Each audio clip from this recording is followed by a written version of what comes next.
Good evening, good afternoon, good morning.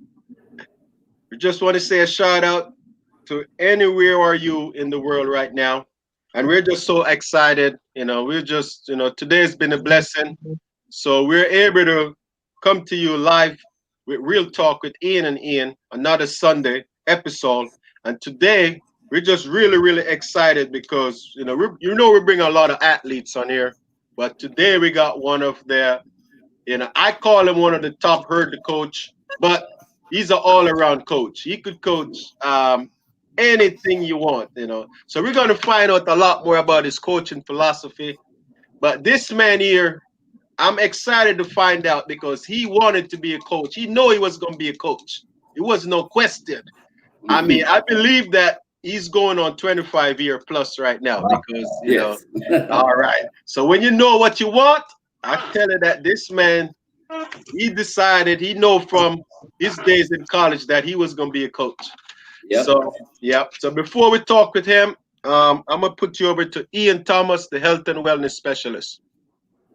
Yes, guys. Good afternoon to everyone, and wherever you're watching from this afternoon, we're just pleased again to have another icon in the house. No other than Maurice Pierce, coach. As you said, Ian, over 25 years. That's a lot of years of experience. That a lot of years of development and investing into others and youngsters.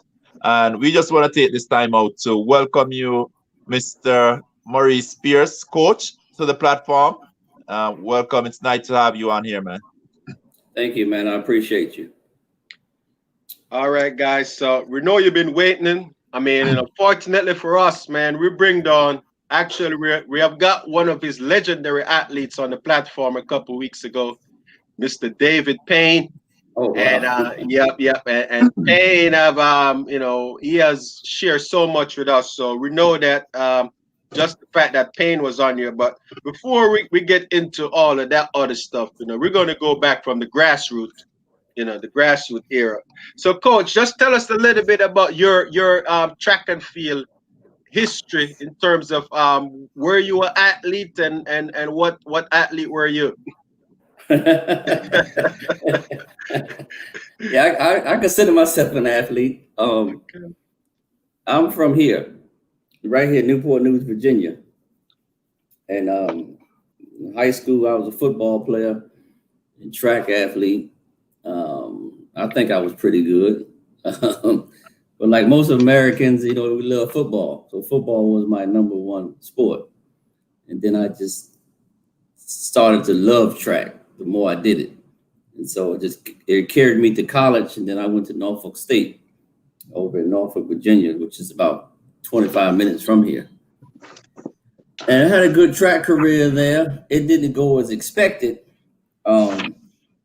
With anytime you have coaching transitions and personality conflicts and all kind of egos and factors that you have no control of, sometimes can affect what you do.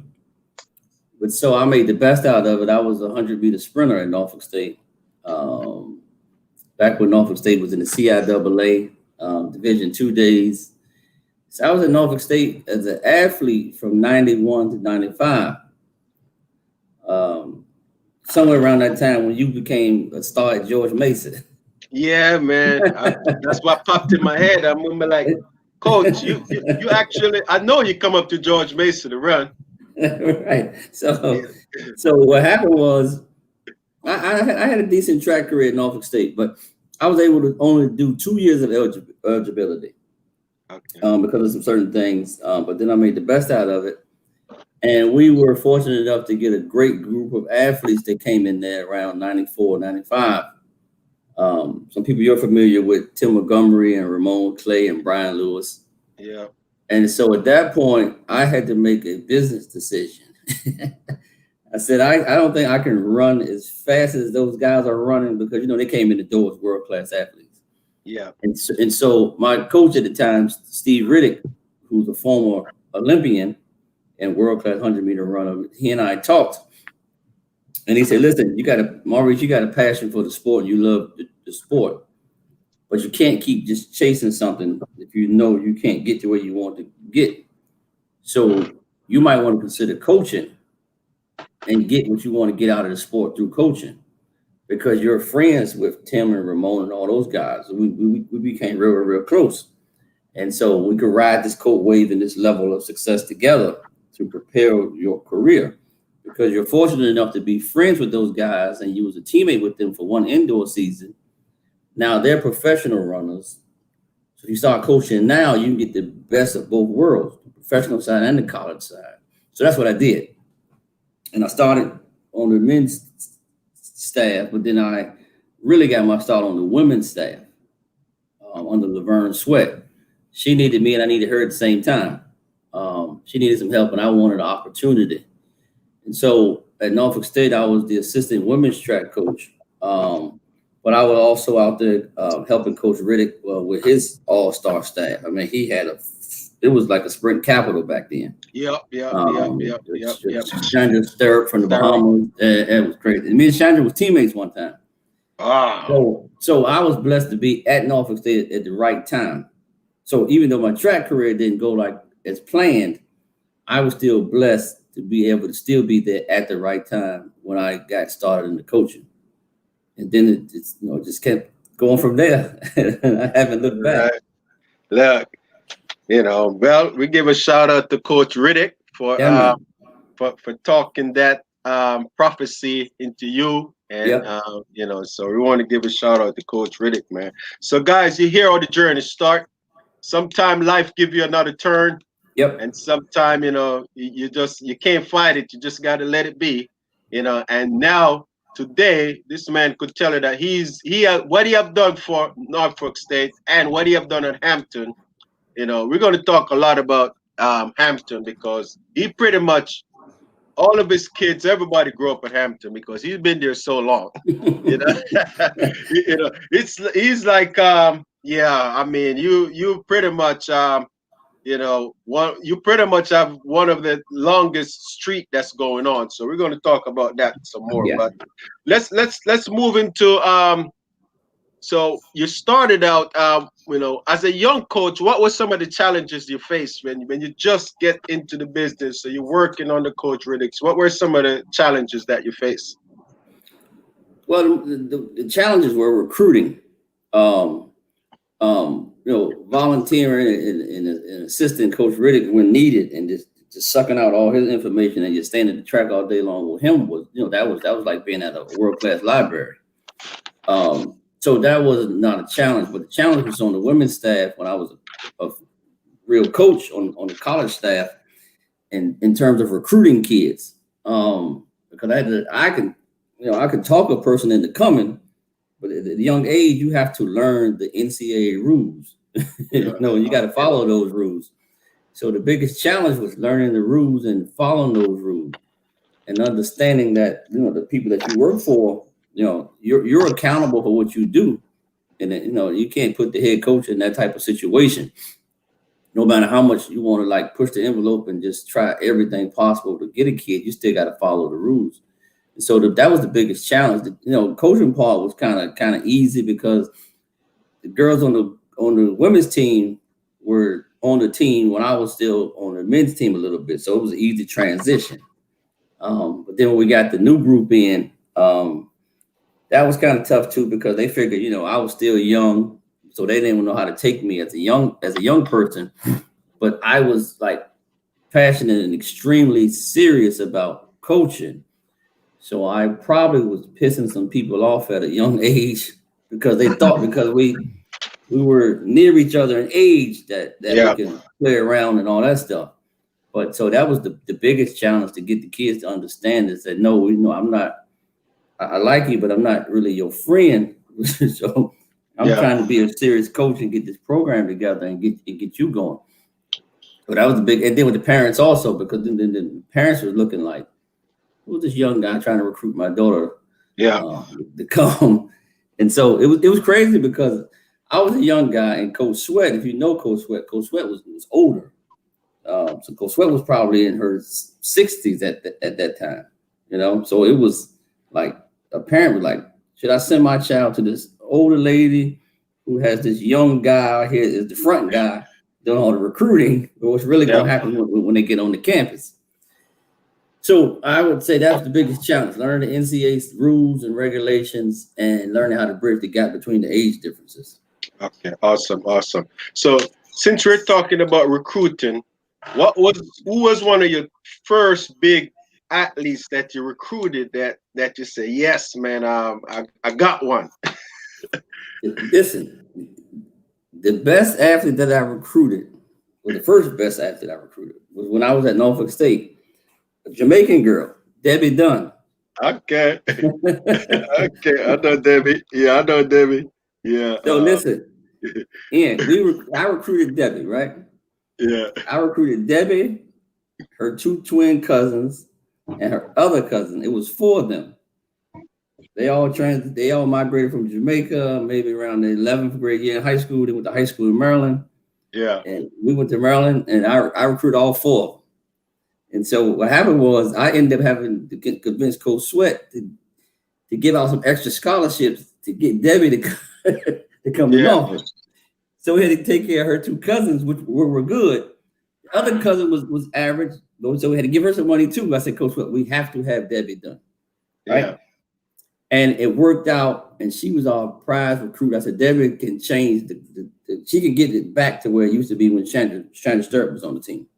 Yeah. And I had a fortune. I coached Debbie for 2 years before I left. But Debbie was the one, because Debbie was a whole lot of work. And she did some special stuff at Norfolk State. The funny thing is, your George Mason guy.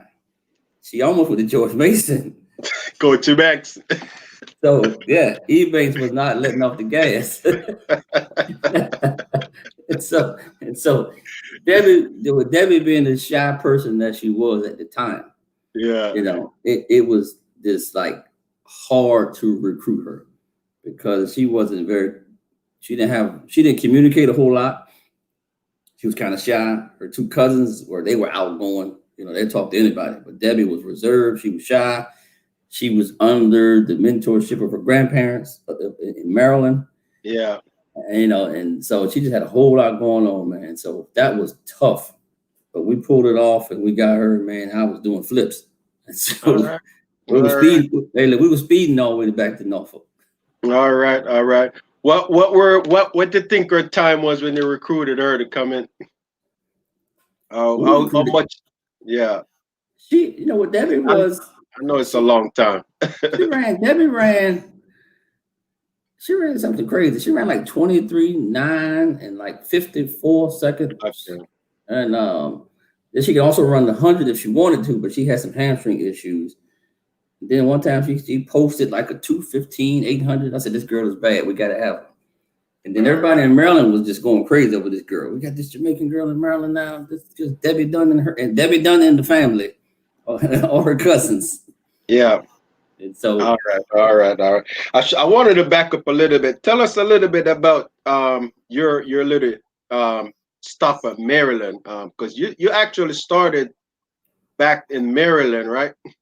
How did that transpire? That you actually was at Maryland Eastern Shore at one point? Yeah, I was there for 1 year. What happened was around about 96, after the 96 Olympic Games. If you know, they had a training camp in LaGrange, Georgia, called the LaGrange training camp, Olympic training camp, where all the African athletes came to LaGrange to train before the Olympics, in Atlanta. Yeah. Well, the guy that headed that program up was a guy named Ron Davis. And when it went sour after the 96 Olympics, Ron moved to Virginia, and he became the distance coach at Norfolk State under Steve Riddick. Him and Steve became friends. And so they started what they called the Norfolk International Training Center. Okay. Right? So we had all these African athletes from you name it, Nigerians, from Cameroon, from Ghana. It was from all over Africa, right? We had the best sprinters in the world coming. And so Ron came to be the distance coach, and he started bringing the distance runners. So after about a year or two, me and Ron became real tight. We became real tight. And then at that time, because of his coaching status and his connections and his ego, and Steve Riddick's coaching connections and his ego, they wasn't like on the same page anymore. And so Ron was looking for other opportunities to be a head track coach in the U.S. And so it was an opportunity for him at the University of Maryland Eastern Shore. Okay. And so he took the position, and he asked me to come there to be his full-time assistant, right? Because now at this time, I'm a part-time assistant at Norfolk State, but I'm a full-time employee because I also work on the campus, right? Okay. So I just wanted to be a full-time coach. But I didn't want to leave Norfolk because I didn't want to leave Debbie, right? So to be honest with you, I didn't want to leave Debbie. And so Ron went to Maryland Eastern Shore, asked me to come with him. He gave me a full-time coaching job. And I went up there with him for a year. And I had a great time there for 1 year. I mean, living on the Eastern Shore is different. I don't know if you've been there, Ian. No, I never been there. I'm going. I got to look that up because you're saying the Eastern Shore like it's a totally separate. Yeah, it's on the Eastern Shore. If you look at the map, it's a little corner of Maryland or the Eastern Shore off of the Chesapeake Bay Bridge. Yeah. If you look at the map, so it's right off it's right on the Chesapeake Bay. Yeah. It's like Virginia, Maryland, and Delaware before you get into New Jersey. Okay. Right. Okay. So it's the Eastern Shore. Farmland, and it's the Chesapeake Bay. Beautiful campus, a serene area, great area for international people, and they had a lot of international people already there, so it fit what Ron was trying to do. And I had a great time. I met some great people there, and the athletes were successful during that small period of time. Unfortunately, here we go with that again.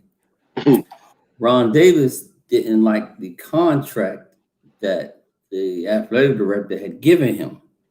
Ron wanted a long-term contract. I kept trying to explain to Ron. I said, Ron, this is HBCUs, man. They don't like give out long-term contracts, man, because they can't. If something happens, they don't have the resources to pay you the duration of that contract. Like if they want to fire you, so they give you year-to-year contract. But you'll get it every year as long as you don't do nothing crazy. Yeah. Right? Right. As long as you don't break any rules, slap somebody. Yeah. But Ron, being an older gentleman, he wasn't having that. And so he decided he took the job at the University of New Orleans. Oh. Yeah, University of New Orleans. Now, Maurice Pierce is from Virginia. I don't know anything about Louisiana. So that's the last thing on my mind.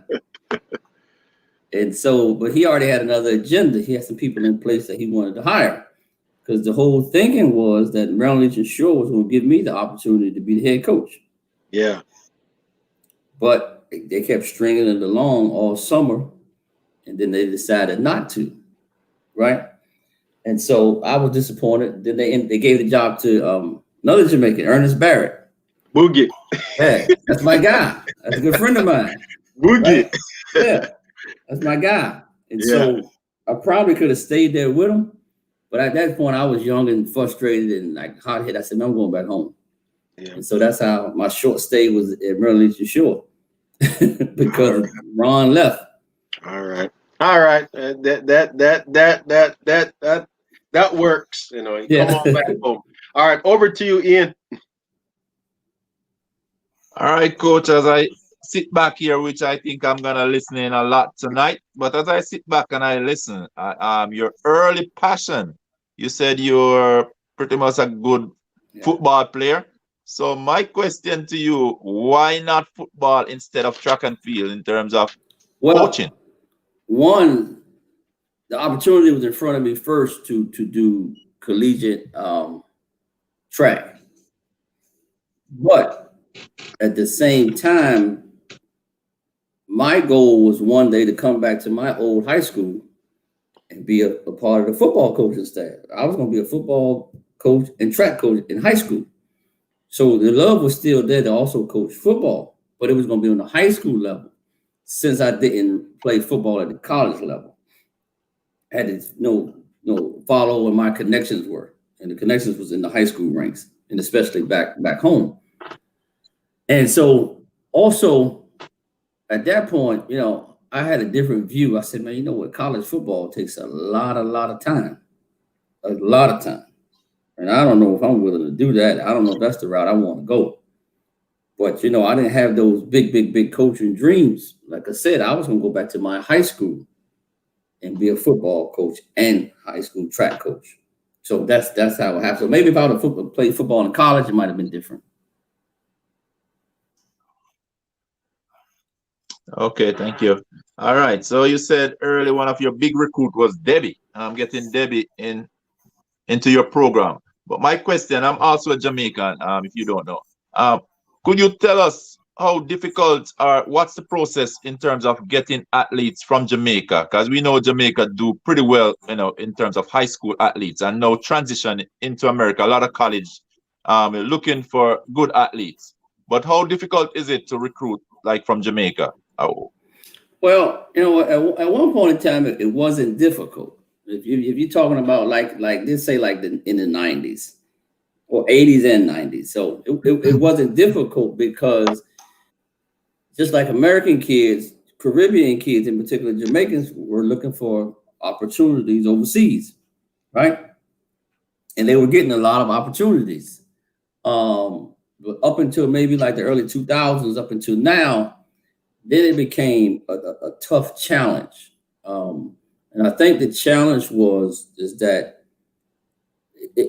the rumor or the false narrative was that Jamaican athletes are coming to American college systems and they're getting run in the ground and they're getting burnt out. And therefore they're not being successful at the next level, the professional level.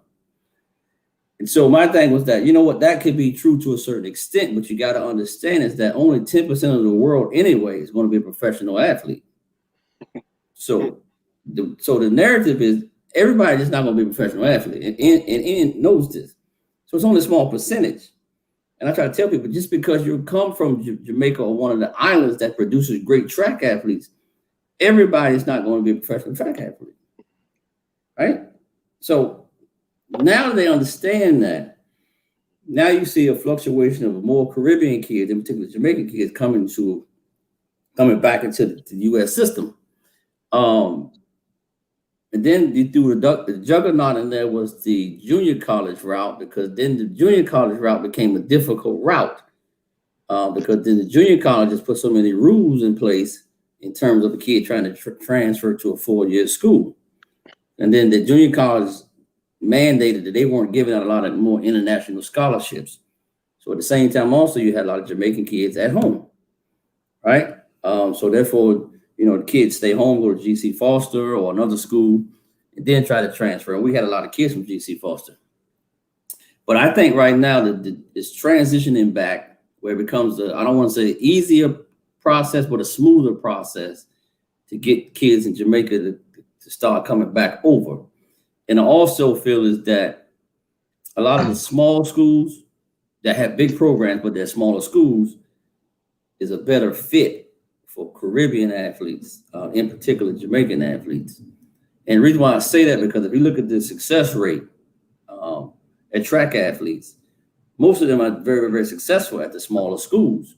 You might not see it because to the average person, they're not following those results. They just following the results of the Power 5 schools or the big schools, right? But if you just follow the results and track a person from when they first get here, that person is extremely successful, right?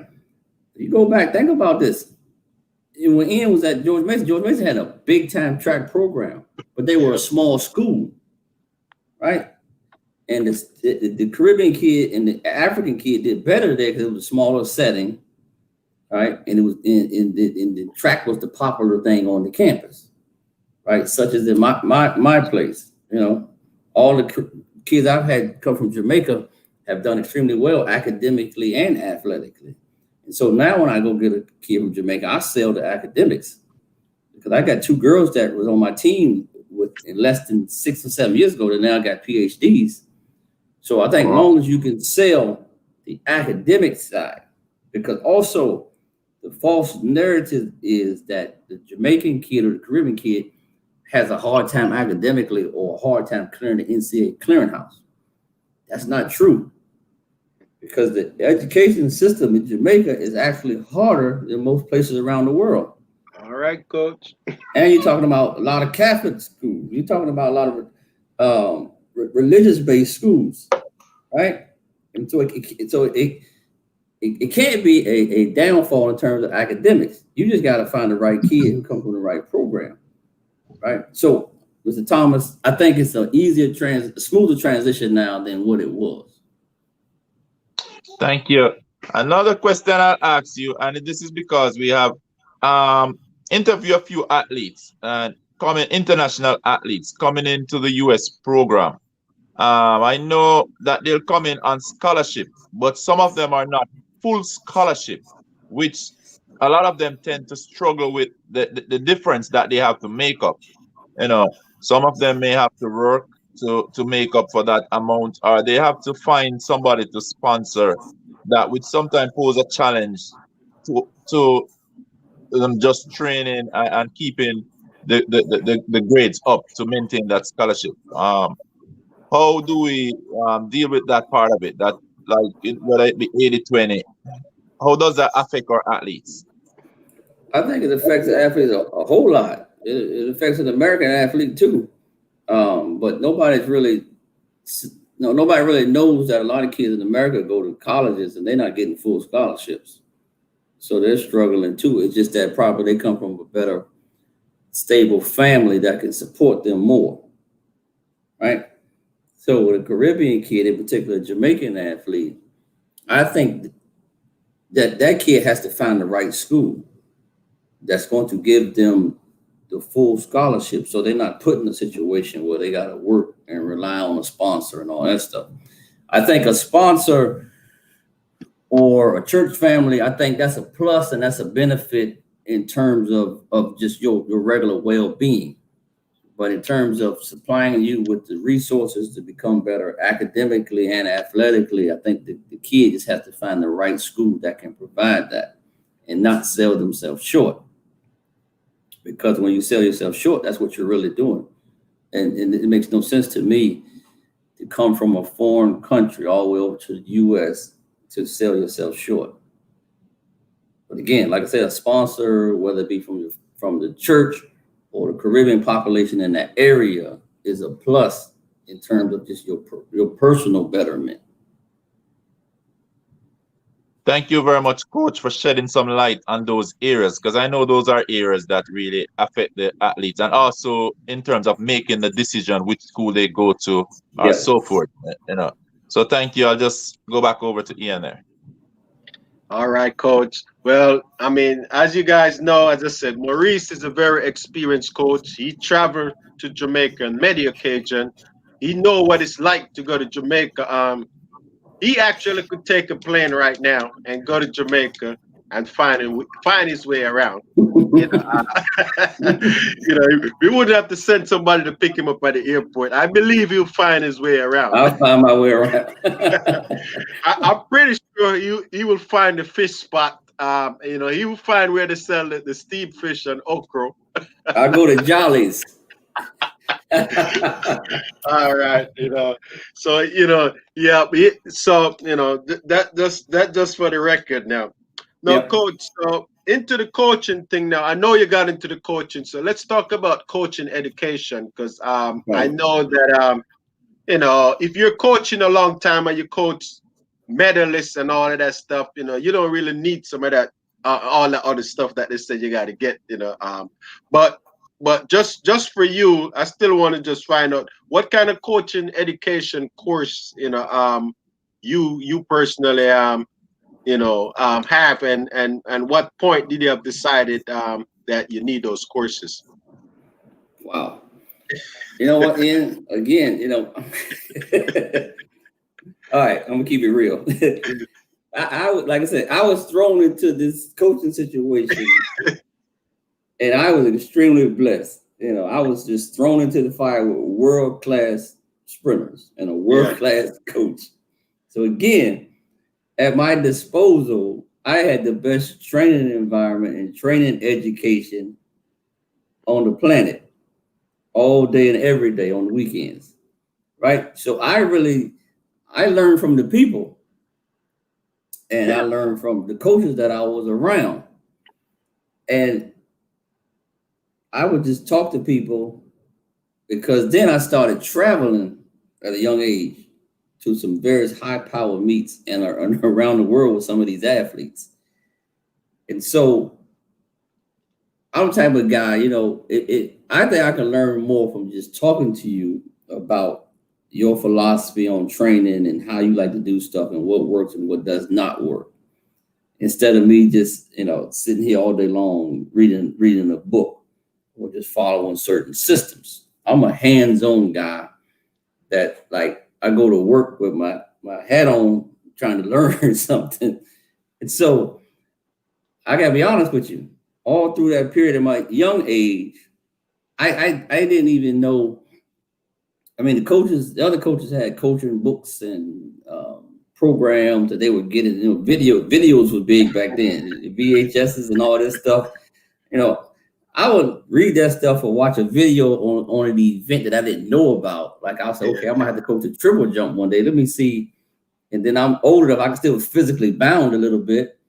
So that's all I did. But then when I got older, and people said, well, you know what, you got to have like this level 1 coaches certifications and level 2 certifications and IAAF certifications. I said, that's good. And I think it's great, right? But I didn't have to do that because I was already at world-class meets with the best athletes in the world. So if you were at the best meets in the world, right? Think about it. If you're at the Olympic Games, right? Yeah. You're the best athletes in the world and the best coaches in the world. So this is the greatest track and field library at your disposal. So I just stayed at the track all day long and talk to people and see what's going on and start mingling with people. And then I just figure it out from there. And so then somebody said, well, okay, if you want to advance through USA track and field, you got to get your level 1s and level 2s and all this crazy stuff. And so here I am. I've been coaching for 10 years. And now I'm listening to all this stuff. And so I go get this level 1 thing. And I'm sitting there. It's like I'm in I'm back in like grade school. I'm like, this is crazy. But if this is what the higher beings, if that's what they want, and this is what they're selling, let me get it. So after I got the level 1, they sent me the certificate. I said, I'm not ever going to another classroom. So I said, don't even try. You can pay for me to go for free. I ain't going. Right. And so, then I started, like, I picked a few other coaches around that were extremely good and then just open up a dialogue with them and learn from them of how they did stuff. Because at some point in time, you got to create your own formula. But I was learning from people that were getting it done. I'm not a type of person that read a book if the author of the book hadn't got it done. He might be extremely smart and he can write a book. But like this with track, when the gun go off, you got to run. Yeah. So I need to talk to somebody that knows what it feels like to run or go over a hurdle in oxygen depth. So that's what it is. But I try to sell, tell people about professional development now because there's so much information out here that you can take a novice guy that never did the sport and he can figure out how to coach the sport by the knowledge and the publications and the seminars and all these clinics and stuff that's out there. I just don't know. I just can't do it, Ian. No, I understand. And I said, you would be one of those coaches that definitely exempt from all that stuff because, as I said, you're already coaching in the Olympic level. Yeah. I mean, why would you have to go coach for somebody that trying to coach middle school or elementary school? So I mean, I get the whole thing, but so let's move back a little bit. So going to school, what were you studying at the time? Seeing yourself, what were you studying and what were you looking your career to be when you was in college? Well, I started off as a business management major, right? And then at that time in the early 90s, hospitality management was extremely big. The hotel and hospitality industry was booming. And so my teammate, who's the coach at Long Island University, Simon Hodnett, who's the head coach at LIU, Simon was in this major. He said, Maurice, you need to check this major out. Because a lot of people in my family were already in the hospitality industry. I said, that might be something I want to do. Going to the hotel business, live in Vegas or, at the Marriott Marquis in New York or something. So I said, okay, let me get a double major. So I was able to go the hospitality management route and still protect the interests of my business major. So I was able to get the minor also. So again, that was the plan, to go into the business world, but the hospitality industry, because it was the hot thing at the time. And I figured, I said, what, in hospitality, the big thing also was tourism. So if I can tie in the tourism aspect of it, that would still give me time to be able to coach too. Right. So I was always angling, trying to figure out how I could pull coaching in. Right. Because I was going to make it work some kind of way. And so that's why I majored in what I majored in. Okay. All right. That's good.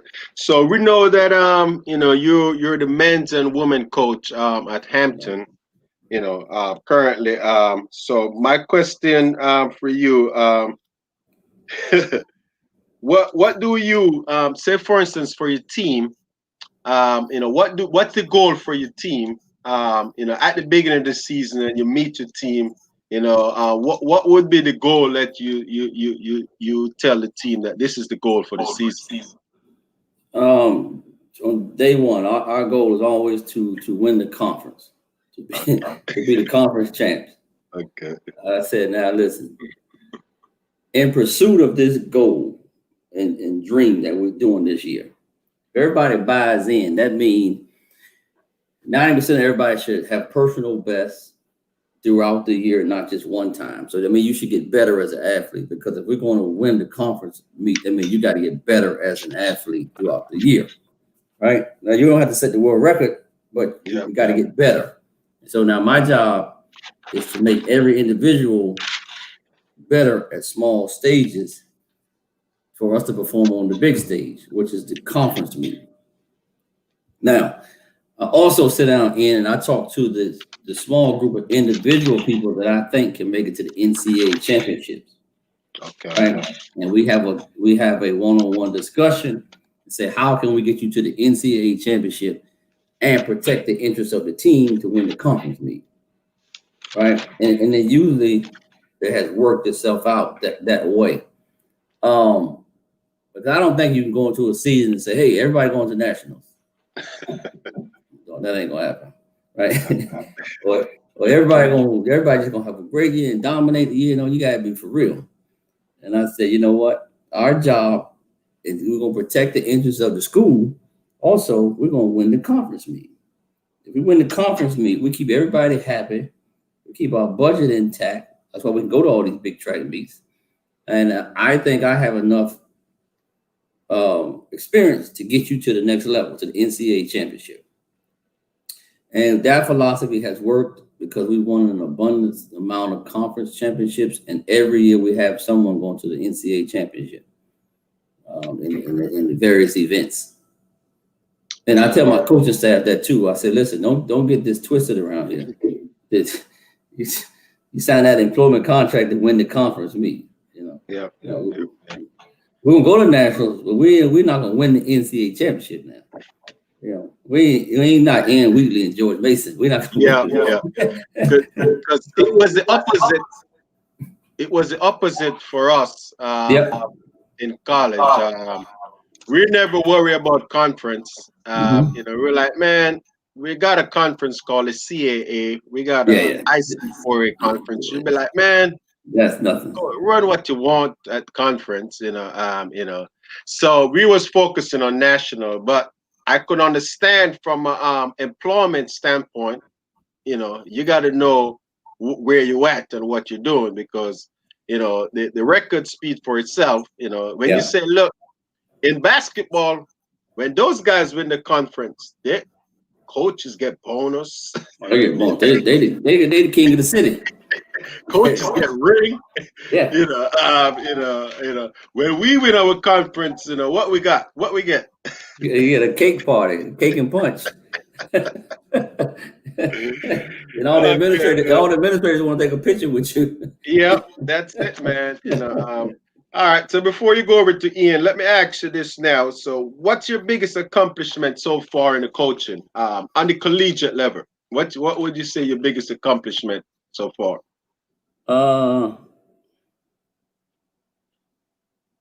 I would have to say, we won a lot of conference meets. Yeah. I've had a lot of All-Americans. I think the biggest accomplishment was when Francina broke the collegiate record and the American record at the same NCAA championship meet. So that was the biggest accomplishment. Yeah, I got to write that down. Yeah, so that's pretty big for him, Ian. He actually, to have an athlete in college that break the American record, that's pretty much saying that, look, she's the best ever in America, and most times it's number one time in the world. At that time. So, all right, that great resume, Coach. Over to you, Ian. All right, Coach. Quick question here. As a coach, basically, you're a coach and you're a recruiter, basically. What is it that you'll be looking for in your athlete when you're looking I to look recruit? For two things. Of course, the initial talent level, you got to look for that. But I look at them as a person. How are they as a person?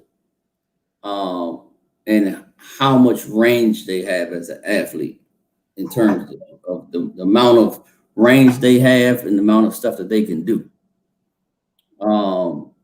So once we figure out what they can do and how many events they can do, or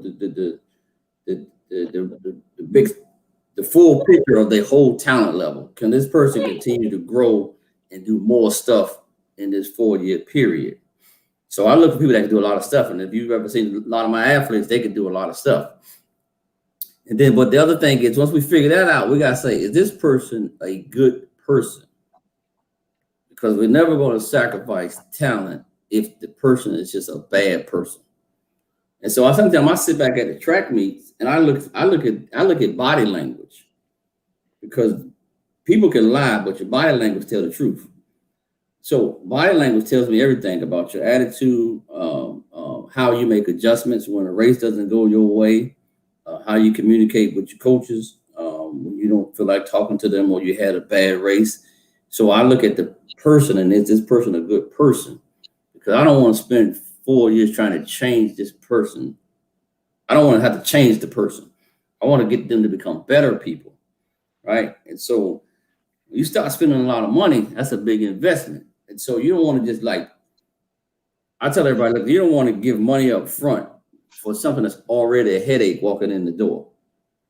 Because again, your body language and how you communicate and operate with your peers and your coaches tells me everything about you, right? Now, you might be putting on the front and trying to be a knucklehead or fly guy or just a tough guy at the track meet.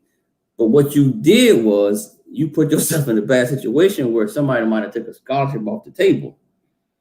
So I look at the person and see if they're a good fit, because we have to be able to communicate and get along with each other over the next 4 years. I can live and die with the fact if you come in and your track career doesn't take off like we expected to take off, because there's going to be some bumps in the road. So, as long as you're getting better as an athlete and you get better academically, so we have to have a good fit that we can extremely get along with each other.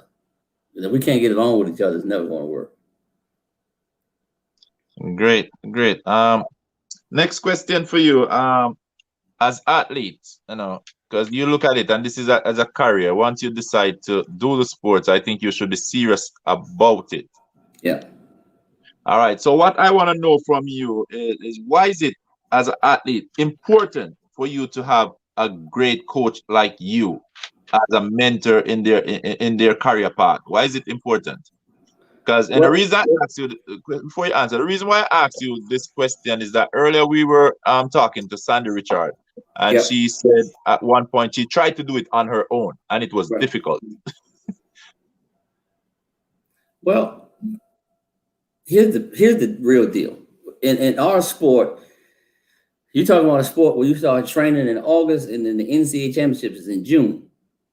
So we got to We got to live with each other for 9 months, right? So we have to be able to get along. And the important thing is that I'm going to help you get better as a person. And at the same time, I expect you to help me become a better coach, right? Because I don't have the magic formula. I have to dumb it down or adjust my system to you, right?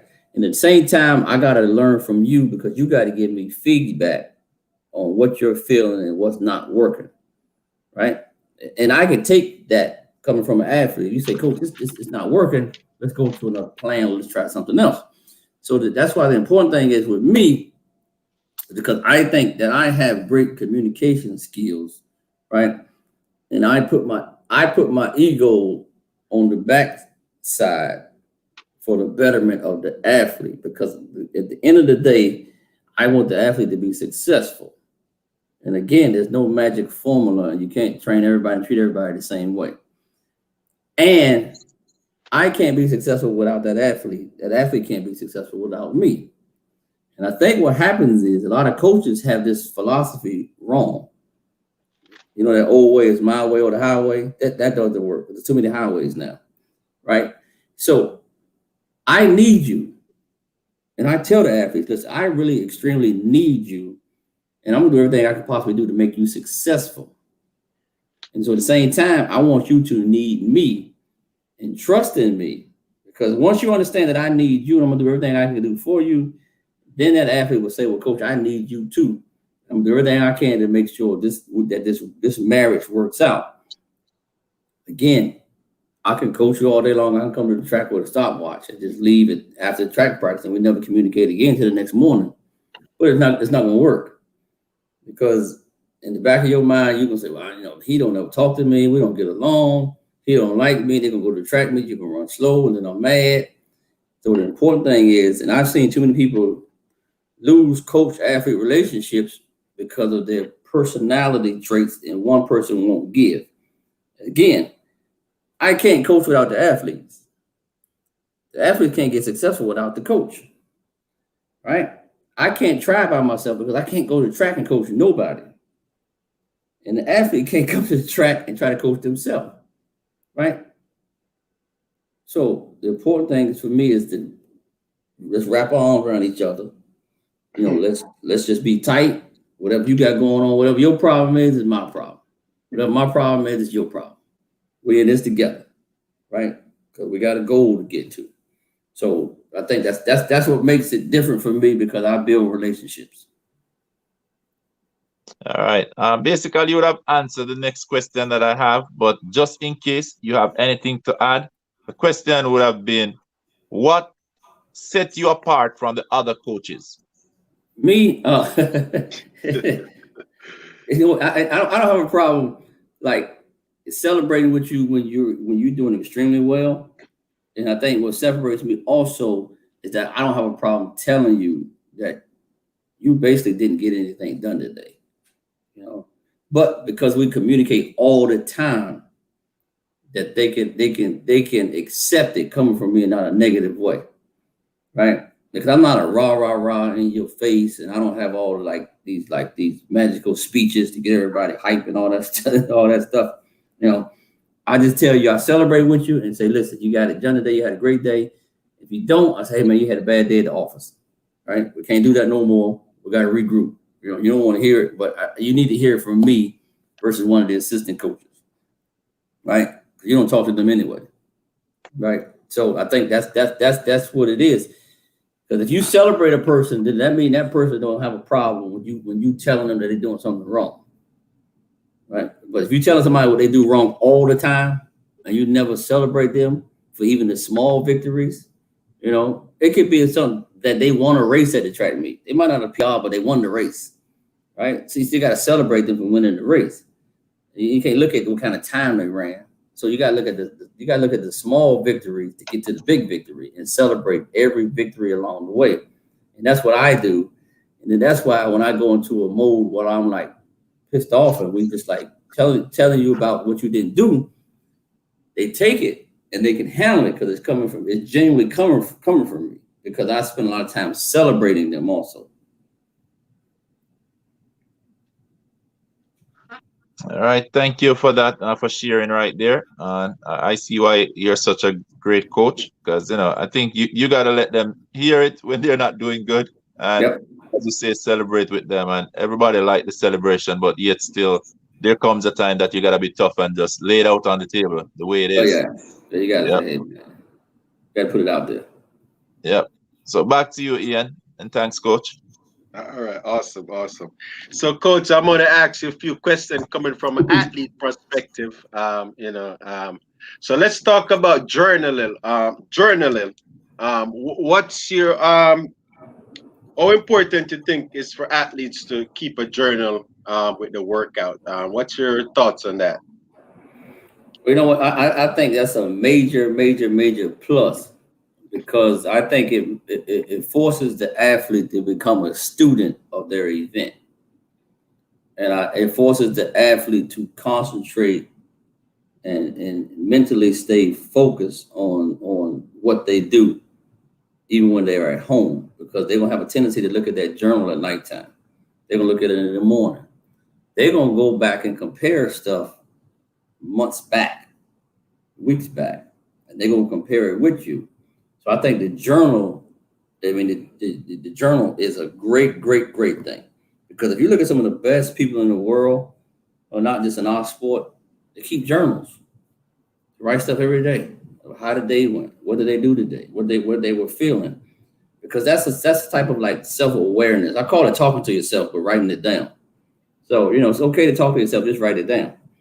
So the journal keeps you alert of what's going on inside you because it's always a term of reference, right?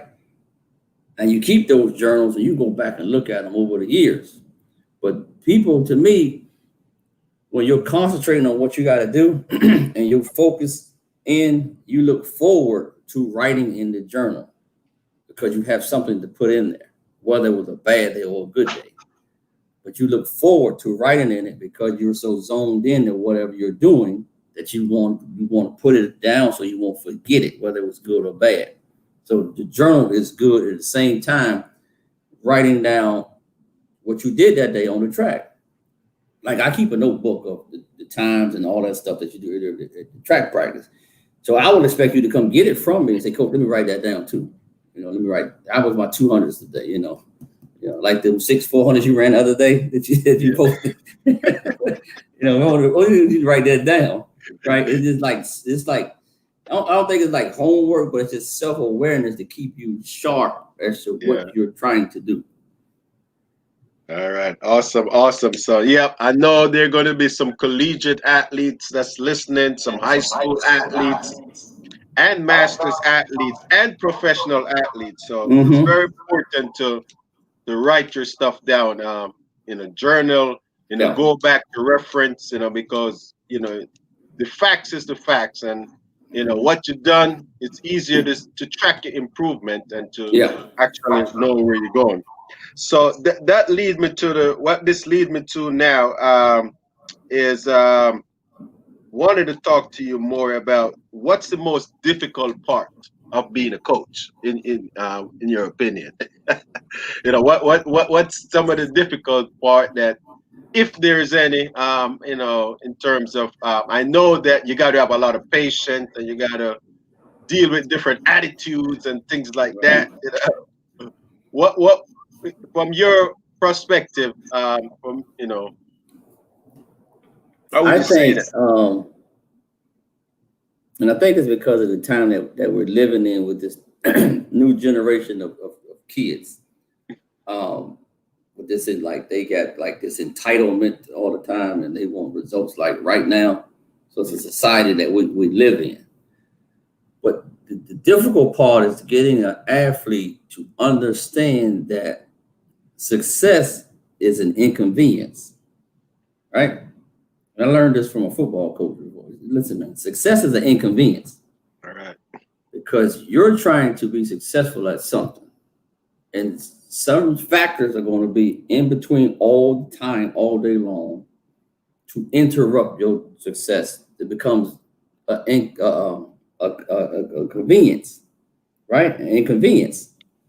And so they don't understand that. So they think like it's gonna be like this perfect world when I just like I can just go through life all day long, and then when I get to track practice, that's just my safe haven, and everything is gonna be perfect. But leading up to 3:30, you got so much stuff that hindered your success.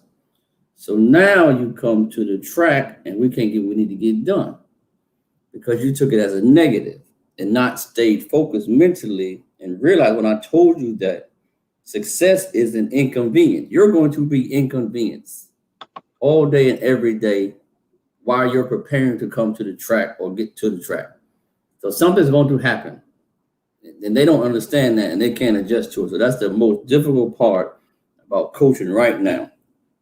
That these kids now, and sadly, but a lot of professional athletes too, they don't understand the inconvenience that can show up to hinder your success. So either you're going to deal with it and understand it and move on, or you're going to sit back and it's going to fall apart. So that's the biggest part. It's not the training program, not getting them to train, not trying to get them to train hard. Is to get them to understand that on this journey, there's going to be some inconveniences all day long, but you have to stay mentally prepared and on task and just block it out and let's keep going. Right. So what's this raining? That's the inconvenience. We can't do anything about it. Right. We out here to track. It was sunny 20 minutes ago. Now it's raining. That's an inconvenience. What you gonna do? Right. The temperature dropped. We can't go to the indoor track because they got a lot of kids in there running around today. It's inconvenience. It ain't my inconvenience, but they inconvenienced us. What we gonna do? Yeah. Coach, I got a flat tire. Something wrong with my tire. I can't get to the track. Okay. It's an inconvenience. Need to hurry get that fixed and let's get here. Something's gonna happen. Right? You know, these people now, they just ball up in the knot and they just throw their spikes away. I just can't do it. And that's because they're so used to just having this perfect world. They don't understand that this is not a perfect world. Right? I'm here to tell you, I'm never going to lie to you. There is going to be some stuff to hinder you. So understand, I got it on my door. Success is an inconvenience. All right. I'm writing that down right now. Yeah. Yeah. So just move along. With what you're saying, Coach. We thank for the all that good tips that you're giving us today. So let's talk about you now. I know that you have been a successful coach. What would you consider your strength? One or two as you as a person, as a coach. I know that some people are stronger in some areas, are better. I know for me, I considered myself. I try to be organized. I try to work on schedule. So I know how I work. I know my strength. What would you consider some of your strengths? I think my strength was similar to yours. I think I'm very organized and detailed. Like I'm probably one of the few people in the world that still write down stuff on the calendar because I just can't like rely on my phone all the time. So I still have a calendar book that I write my appointments and everything I got to do. So because I'm real like I can get off track, but I think my strength is like structure and being detail oriented. If we're supposed to move at this time, we're gonna move. All right. If the bus supposed to get here this time, it's supposed to get here this time. If the plane leaves this time, we're supposed to get to the airport. Like I'm organized. Like I'm never gonna like come out there and just like, most coaches just sling from the hip. They just go make up something to do. I think I'm real organized on how I want the structure to be, and I'm thinking about it all day long. And when I get there, everything is structured. I expect the hurdles to be what it need to be, the coaches to be what they need to be, people warming up. I can't operate in dysfunction. Yeah. Right. Yeah. I'm not an anal person, but I just can't operate in a dysfunctional environment. And I'm not a tyrant, and I'm not like this evil person. They just like the track girls say that's the evil short man. But no, I'm just like detail oriented and just like I have to operate on the schedule. I can't freelance. I have to I would probably be the worst freelance writer, because I got to be like structured, right? And I think that's my strength right there. I mean, I've had some great athletes. The results speak for themselves, but I think my strength is being structured and on detail. All right. So, guys, you hear it? Coach, very detailed, very organized. Does not like to operate in dysfunction. No. So that's that. I'm gonna touch on one more point, then I'm gonna bring Ian back in. Let's talk about athlete and coach relationship. Always important it is to get your athlete to trust and believe in you from day one. Because you got a lot of athlete that, coach, I can't do this, and you got to tell him, you got to do what I'm telling you, trust the process. So, Right. How difficult is that? How important it is to have that established early. I think that's the number one. That's the number one goal. If we can't establish the trust, if they don't trust me, because kids know from an early age of who they can trust. They might not talk a lot or say they don't trust a person, but again, their body language and how they operate says everything. So you can't. I don't think you can like trick a young adult because they're used to so much stuff right now. So you can't trick them into trusting you. It's like you can't trick a dog into trusting you, right?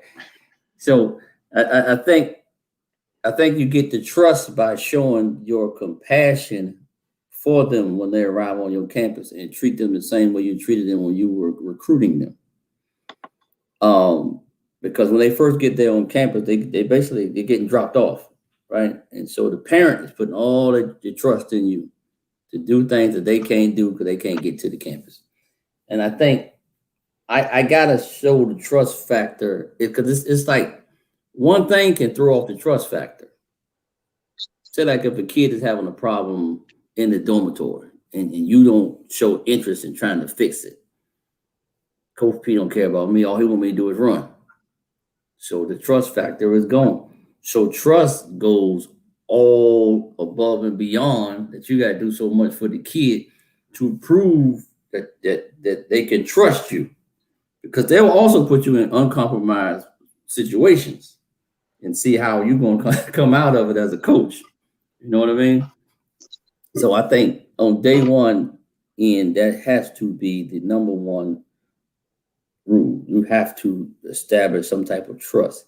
And at the same time, I got to know if I could trust you as an athlete when the gun go off. So we'll figure that part out, but you won't figure me out from day one, right? That's why when I recruit people, people recruit in and they put these balloons out and red carpet and all this hoopla and all that. I don't do all that stuff, right? Yeah. I say when you come back, all that stuff ain't gonna be here. Okay. So you can't say that Coach P lied to me to come to Hampton, right? So I got to do everything possible to gain that trust, right?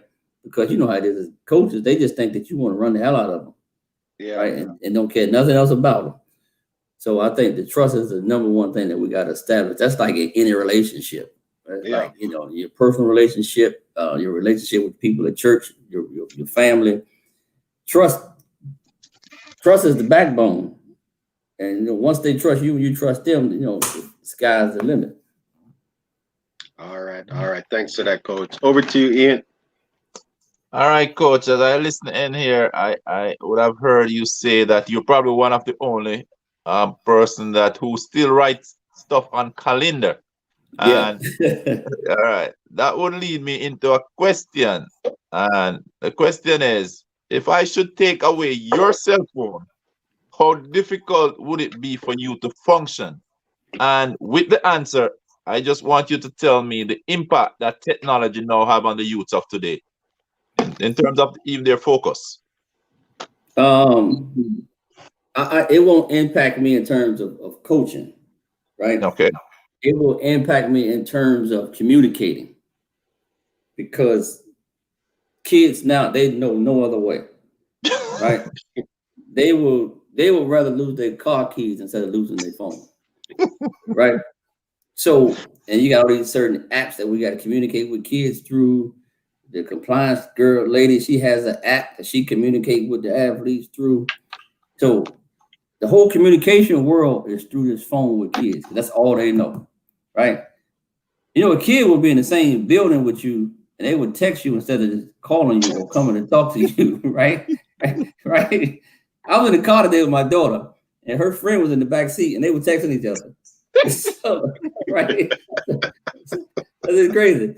And so, you know, so I would be, in terms of communicating, right? I would be completely like lost because the whole world is in here. That's why I got my calendar that's written down, right? I refer to my calendar. But in terms of the track, it's a safe haven to me because I cut my phone off anyway. When I go to track practice, I cut it off anyway. So coaching wise, I'll be fine. But in daily life, it'd be kind of like hectic because the whole world uses this phone. And All right. even Second though I don't part. like it, but that's what they do. So the second part of it is what impact do we think it have on our youths of today? Why I say this, for me, like say cricket and those sports, I realize now it is challenging even to find youngsters getting involved in those physical sports. You know, with the technology, they're playing more handheld sport, and the focus is not there. They'll be playing, and their phone is in. Say they manage to put it away in the bag, but you realize they're taking more water break than anything just to check that cell phone to see what's going on.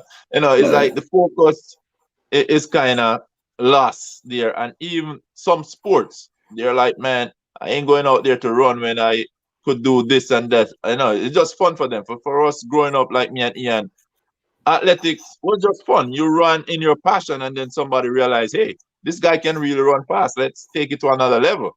You know, but some of these kids won't even know that they can run. No, I think this is probably like the greatest time in the world to be a kid because you have the world of technology at your disposal. So there's nothing you can't get or nothing that you can't learn at your disposal, right? So in that aspect, it's probably the greatest time to be a kid, right? The second time, the thing is that I think it's the worst time to be a kid because the technology has consumed them, right? That you're right, that they will like fall asleep with their phone. Like they just cannot, they can't even sleep without a phone, right? And I think today's youth, like you said, they will sit home and play a game on their phone instead of going outside to play a game, right? Same thing with track. You know, track is like probably the most sociable sport in the world, right? Okay. Besides cricket, because you know y'all take a break and you drink tea and all that stuff, right? But track is the most sociable sport in the world, right? And so all day long at the track meet, you see people on their phones, People kind of warm up, they're on their phone, right? And then you got coaches that like send the warm up to the kid's phone, so the kid looking at the phone trying to warm up, and they can't warm up without the phone, right? So we have basically like coaches too have handicapped the kids, right? So the whole youth is a mess right now because you probably got some outstanding athletes that are sitting on the couch because they're playing games and messing with their phone all day long, right? And their mothers or fathers won't take the phone from them and tell them to go outside, right? Or go drop them off at the park somewhere, right? So the parents, we ain't innocent in this situation, right? Because we the ones also that upgrades the phones when the phones get broke. And then we put the tracker, we put the I can't find my iPhone or the family situation. We know where the kids at all times and all that stuff. Yeah. So it's like I said, it's a great time to be a kid, but it's the worst time to be a kid. And probably half of the world's greatest athletes have been sitting on couches for the last 10 to 15 years because of that reason, right? And that's the reason why, and my kids hate it. I got to tell you, right? It might kill me with recruiting, but I got to tell you. When track meet, I take everybody's cell phone. No, good. Right? Good. Right? I have lost some recruits because they said, "Coach, you take people's cell phones." I said, "Yeah." I ain't coming to Hampton. Okay. Okay, you made a decision based on the phone. Okay. So I take the phone because I need you to be focused on what we got to do. And I try to tell them, I say, social media, you can check all day long. It ain't going to go away. So later on the day, you can check the same social media going to be there. If somebody got to call you, they can leave a voicemail. Yeah. Right? If you break the facility record, set a PR, right? Or you get hurt, you can use my phone to call your mom or your parents. All the parents got my coaching staff cell phone numbers, right? We're not sitting around. I can't stand to be at the track meet and watch kids just sitting on the phone all day long. They don't know what's going on after they run. They don't even know that their teammate is over there running the 1500 because they on the phone or back by the concession stand plugging it in, right? So I take the phones, right? And they don't get them back till they get back on the bus, right? But then after the season goes on, they learn to appreciate it because they say, you know what? Coach making us stay focused and they're making us getting engaged with our teammates and supporting everything about the team and really watching the track meet, right? Because, I'm just, to me, it's like it just drives me completely crazy, right? So I'm going to continue to lose athletes because of cell phones. But think about it. Every other sport, right? You take the uniform, you take your clothes off, put your uniform on. You put all your personal belongings in the locker room, right? You lock it up, you go play the game. Yeah. Then you come back, you shower, put your clothes on, your stuff is still there. The track, because it's a sociable sport, they think I can just take my phone with me and it's the only sport in the world. Yeah. Yeah. I don't mean to cut the coach, but I thought that there was an NCAA rule that you're not allowed to have your phone out there, right? It is. So what they do is they go behind the bleachers or in the top of the stadium and sit on the phone because you can't have it in the warm area now, right? Okay. So that is true. So they stay outside the fence or hang around the concession stand, and it just drives me completely crazy. And then the coaches be like, "Well, coach, I can't find such an athlete." Well, you need to walk around the track and go find them. So all the other coaches be like, "Hey, I text you. We're gonna warm up in this area right here." I told you what time we were gonna warm up before we got on that bus this morning. Here go your paper. So I can't do myself, man. It didn't know what I tell them. I said, listen, when a doctor go into surgery, right? The doctor in surgery, he ain't got no phone. So I'm in surgery. We cutting up. This is a business. This is real surgery. We working. Yeah, man. I think it have really affected the focus. The most thing is the focus. I think When the kid runs slow, the first thing they do, they don't come find the coach. They call their mother or father. Right? If they run 100 meter dash, they run slow. By the time they get back to the starting line to pick up their clothes, they don't know how to call their mothers. Yeah, with that, man, I'm going to turn you over to Ian. But I like the way you answer it. And I really think that they need to at least be disciplined, because to be a champion athlete, you need to be disciplined. So if you can leave that phone for a few minutes, to put in a good workout, you're not ready. I'll just say. No. All right, coach. We're gonna keep it going along. We're getting so far, man. You're killing it.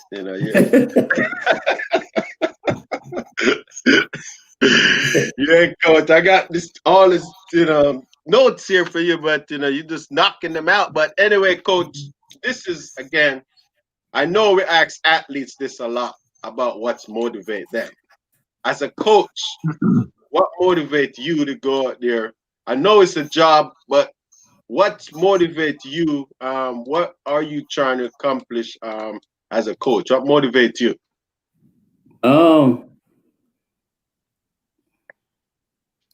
Yeah, you know what? Listen.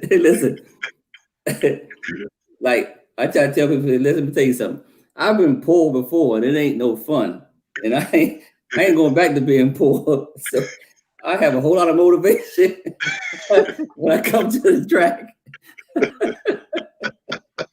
Right. So listen, once we establish that, and then I've been seriously though, but that is for real.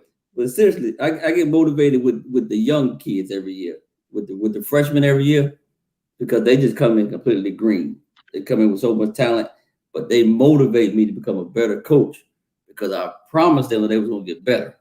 So my motivation is like, I can't like wait to get to 330 because that's my passion to get those freshmen better. Sophomores and juniors, they gonna take care of what they got to take care of. But those freshmen motivate me to want to get them better every day. And the same thing also with professional athletes. You know, it's a business now, so I get motivated to say, you know what, I'm motivated to try to make you one of the best in the world. I might be more motivated than you are, right? But you paying me for motivation, right? So I'm motivated to get people better. And you know, some people be like, well, I get motivated just to see the kids. No, you don't. You get motivated to go out there and try to make people better. Right. Okay. So that's my motivation. All right. Awesome. Awesome. So after you give them all that motivation, they come in as a freshman. When they're leaving as a senior, what one thing you'd want them to remember about being on this team in college? What would you want a life lesson for them to take from the time they come, from the time they're leaving you? What would you want them to remember? You know what I want them to remember, and I tell them all the time, is that we genuinely established a relationship where we are now friends for life, and we genuinely cared about each other over this 4-year period.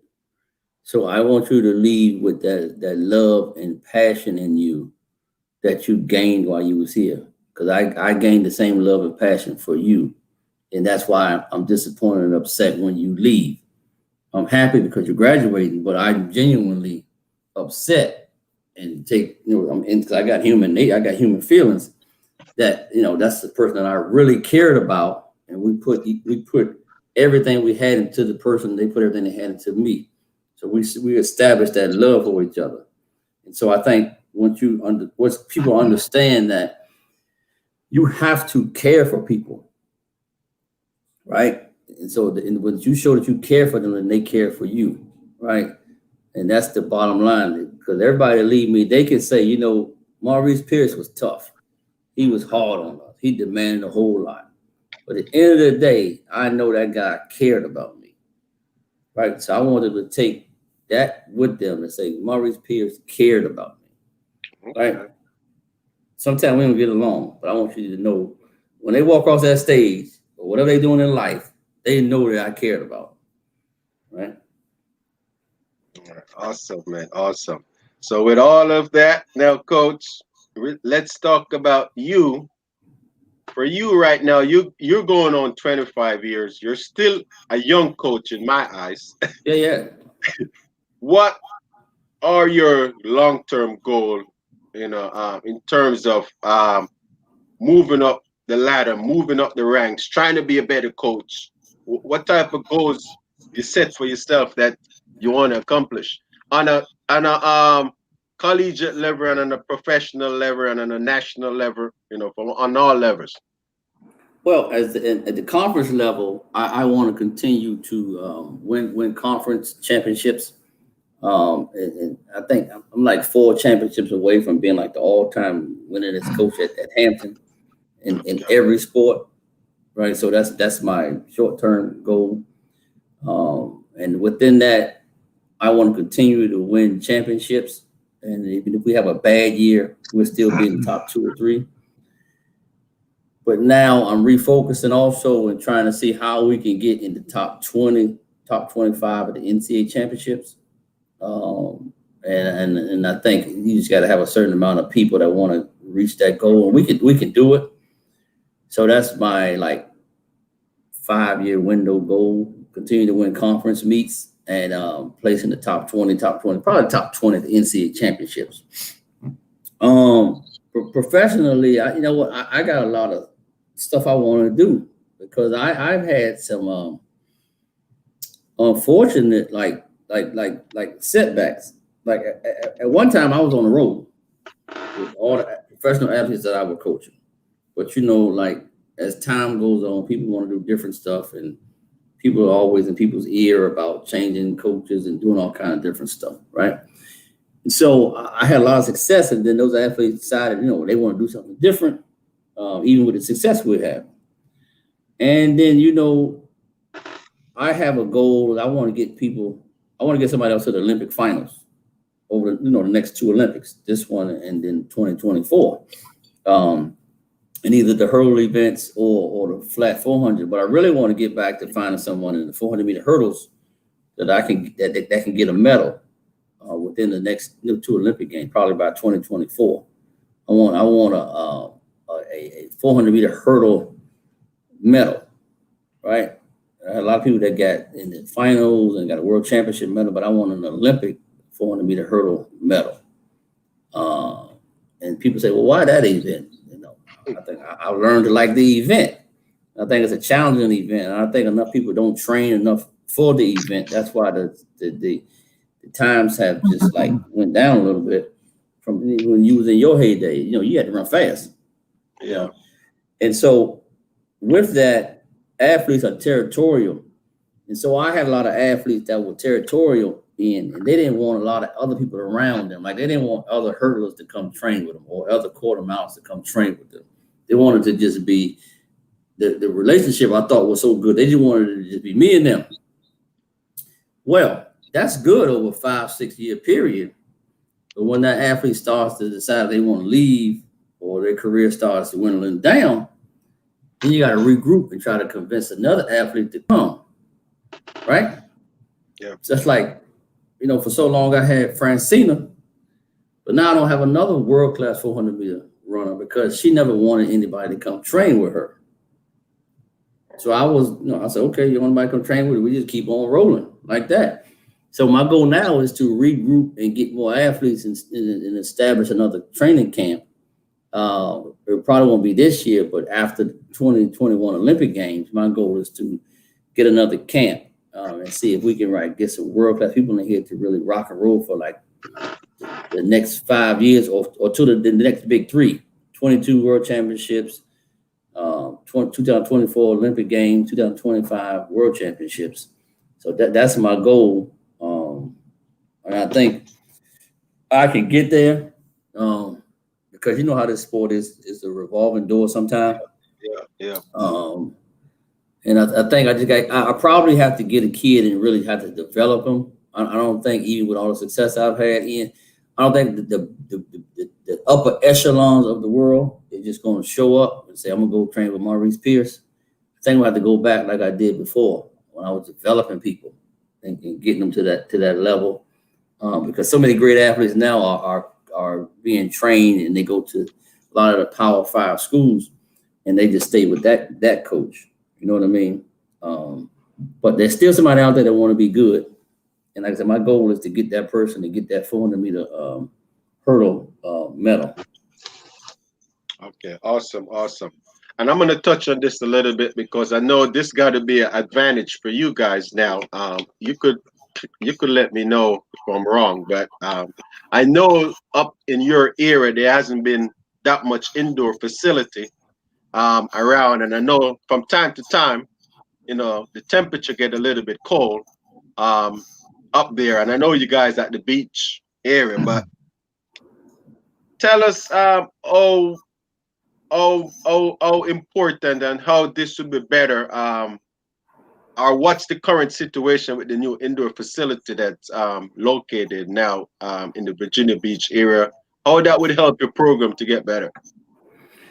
Well, it really is not going to help my program. It's not going to help my collegiate program or professional athletes. One is Virginia Beach is a 30-minute ride. If there's no traffic in the tunnel, then it's 30 minutes. If it's traffic, it's longer. They have an extremely crazy price tag to rent the place or to go over there to practice, right? So again, success is an inconvenience, right? Wow. And so we don't even plan on trying to go over there. Okay. We're going to still train at this flat track that's still here in Hampton at the Boo Williams Indoor Sportsplex because we have a great relationship with them, and that's only a 5-minute ride from campus. Okay. So we're still going to just go back over there when we can go. And the only time we can go is early in the morning. So we practice there early in the morning during the winter months. But it's neither here nor there because before they built that one indoor track here in Hampton, we didn't have an indoor track, and so we would have to just bundle up and just go outside and do what we needed to do. But I take advantage of a lot of the natural resources that's around here. There's a lot of parks around here. Of course, you got the beach. You got one here in Hampton, and you got one out in Virginia Beach. So I don't have to go over to Virginia Beach. You got a lot of hills and stuff like that. A lot of hills, and this is a heavy military area. So you got a lot of military bases with these big open fields, and you got a lot of soccer fields around here that's on these bases. So I take advantage of all the natural stuff that's already around. Because I like to stay outside and do a lot of stuff on the grass and run hills and stuff for a long time. Okay. We do everything we need to do with all the natural resources that we could take advantage of until the new year. Because we know in January, February, when the temperature drops, we gotta go inside. And we can only, like, when we go to the indoor track, we can only go there during the morning hours. But if we can't go, then we just, we gotta up our circuits and do stuff in the gym. And I don't want to say makeup stuff, but I just think once you get the body in tip top shape, you can maintain it by just doing stuff to maintain it. You just can't sit around. And I try to tell everybody, we didn't start training on the indoor track up until maybe 10 years ago, 10 or 11 years ago when they built the Boo Williams Sports Flat. Before that, back in the early 2000s when I had James Carter and Kelly Wells and all those people, we were just outside. We was like you were down in Raleigh. You put your hat on and let's go. Yeah. And indoor. I mean, at Mason I was spoiled because I warm up inside and then I run outside. Because the whole thing is to get warm. That's it. I could go run in the cold. The cold is not gonna hurt. Just to get. I can't warm up in the cold. No. So the Virginia Beach place is not going. It's not going to. It'll help me if I want to host a track meet over there. Okay. And it could say, Hampton is hosting this meet at this great indoor facility. Okay. So in that aspect, for media, and just recognition on the bigger stage, attracting big teams to come running in there, but on a daily basis to be able to train them, I'm not getting anything out of it. What about traveling to the meet? That would be less travel for you in terms of budget wise. It would, but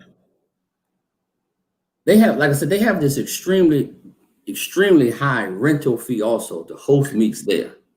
Okay. So like right now, I think it's 2 schools that's going to rent the place to have a track meet there. Other than that, they don't have a whole lot of high school track meets. But their main focus, like I said, they got the NCAA meet right there, coming there. So their main focus is to make money. Okay. And the good thing now, before, you didn't have all these tracks in Virginia. And even though Virginia Beach is close, but they don't have any college meets, I can't go there. So, but you got 4 schools in Virginia that got bank tracks. Virginia Tech, VMI, Liberty University, and Virginia Beach. Yeah. Okay. And I still go to the first meet of the year up at George Mason. I think was the Father Diamond Invitation. I still go there. Yeah. So, it can save me some money, yes, but also in Virginia, because I don't have to spend 2 nights in the hotel, I'm also saving money too, if I just want to stay within the state. Okay. All right. That's awesome. All right. I don't want Ian to fall asleep over there, but go over to Ian. I want to talk about, I guess when you come back to Team USA coaching, that your Team USA coaching history, just a little bit about your role with Team USA, what you have accomplished. All right, over to you, Ian. All right, Coach. So I listened to you and definitely, didn't know you before tonight, meeting you on, and I can tell that you're a no nonsense coach. Put it that way, man of action, discipline, hard work, and you believe in your athletes, and you believe in basically building a relationship, athletes and coach. What I want to ask you is the feeling could you describe the feeling when you have done all the work, you have given all you can, you have put it in your athlete, and you watch your athlete step up to that podium to collect their medal of accomplishment? What feeling do you get from that? Oh man, that's like a natural high. It's like, it's step by step. So when a kid gets the medal at the conference level, it's like, okay, you did your job. Let's go to the next event. So you don't have time. You get excited, but the excitement only lasts for a small period of time until later on that evening when you can get the big trophy. Same thing with at the NCAAs now. Now the NCAA level, the excitement lasts longer and it's more emotional because the kid is at the biggest collegiate meet of the year. They're the national championship, and they one of the top 8 in their event. So you're extremely emotional because now all your peers is like finally celebrating with you. When you got to the track on Thursday, won't nobody speaking. Friday, everybody trying to figure out their own thing, hoping that your kid don't beat their kid. But then at the end, when your kid or if their kid is the top 8 and they're all American, everybody's celebrating everybody's kids. And so then you get caught up in your coaching friends celebrating with you. At the professional level, whether it be World Championship or Olympic Games, it's like no other like coaching feeling. I guess it's like winning the Super Bowl or something. But it's almost like you're so excited that you are exhausted because you have put in all this time and all of this work to make this happen. And in particular in the Olympic year, because in the Olympic year, the world has to stop because your focus and their focus has to be so much on just the Olympic that the world stopped. You don't know nothing that's going on around the world. And so now this excitement is an emotional drain, and it just like sucker punched you because you gave it your all and your emotions is still pouring. You got tears coming out and the emotion is showing, but your body is extremely, extremely, extremely tired and you are mentally done, right? So there's tears of joy, but there's also tears and excitement of a relief that I can finally go back to being a normal person for a little while. So I'm excited about trying to be a normal person now. I don't have this pressure on me, right? And then it just keeps on becoming a celebratory thing for so long because it's the top level. And once you put everything you have into it, it just zaps you, right? And then you're just ready to finally get back to your hotel room and just crash because you can't celebrate no more. I just imagine the feeling, man. Yeah. With this, I just want to touch a little bit on the pandemic. We have never seen anything like this before. The entire world, you were just talking about for the Olympic, like the world stopped. But with this pandemic, I'll say the entire world had frozen for a minute here. You know, a lot of the countries are still figuring out how to deal with this pandemic. It have basically affected each and every one of us life in some way or the other. Yeah. Whether it's in your own home or just a friend of the family or just someone you know, but somehow somebody is going through hardship from this disease. Yes. Somebody out there had lost a loved one. Somebody had lost somebody who had great potential, young, vibrant, and just ready to go. So much life in them. And all of a sudden, here comes this pandemic, would have shut them down. We have seen it have shut the entire America down, and we're going through a second phase of it again. We don't even know what's going to happen next. So what I really want to know is, as a coach, how have this pandemic affected you, and also how have it affected your athletes? You know what? When stuff like this lingers on, I think the physical part is like the world is figuring out the physical part. We're going to eventually have a vaccine and people are understanding that, you got to wear masks, you got to social distance, you got to clean your hands, you got to be so much careful. So I think the world has adjusted to the physical part of it because you had no other choice. But I think a large percentage of people have not adjusted to the mental part of it. The scary part is the mental part of it, because people cannot get back to a normal life, whether you're a kid or an older person. So the mental part is the part that I don't think will be a short fix. I think it's going to take a long time for people to get mentally back, re-energized, and get out of these depression stages, because you could be in a depression stage and not even know it. Or you can be and not talking to anybody about it, because that's the part that nobody's really talking about. You know, the vaccine is going to help, but the kid might not recover mentally because they haven't run. Like on my team, kids, we haven't run since March, right? And now they're still not back because our university made the choice not to have kids on campus. So, you know, it's the mental part that's bothering me. Same thing with my kids. I got a 13-year-old and a 17-year-old. And so I'm scared about the mental part. And just like, you know, you could be scared that you're going to catch the virus, but you do know that as long as you're not extremely sick already, that you can recover from it. You just got to follow the guidelines, but you can't recover from it mentally. And I don't think that a lot of the athletes in whatever sports they're in going to recover mentally in the short period of time people think they are. I think it's going to take a while.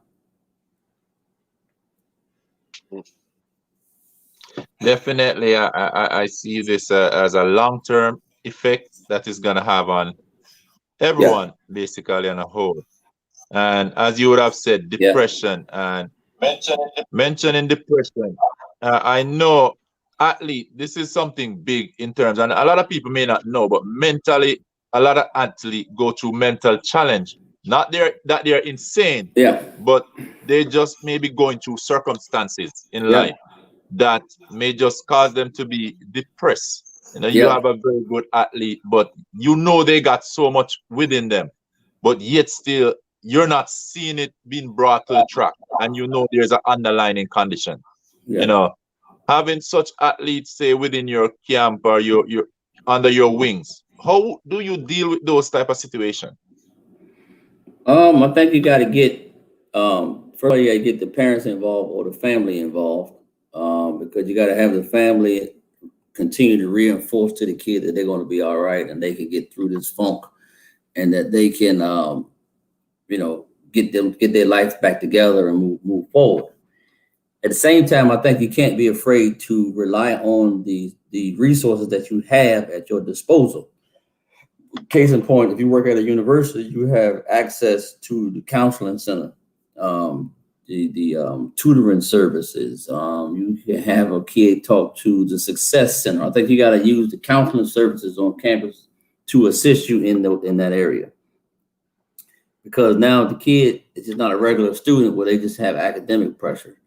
So now you try to motivate a kid to get back to being an athlete and a student.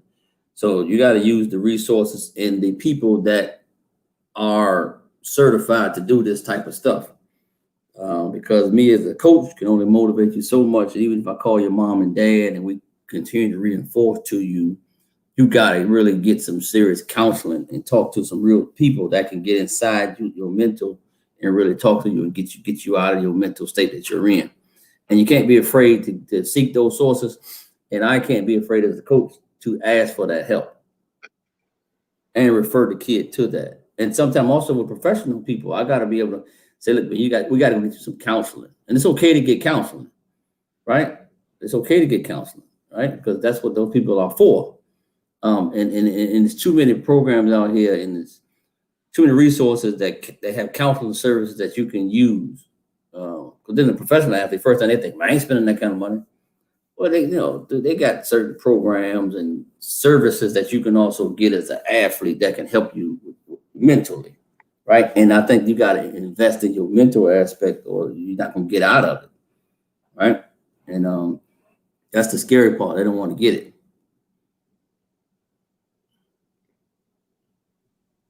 All right, this is kind of a little strange question, but I know it do happen.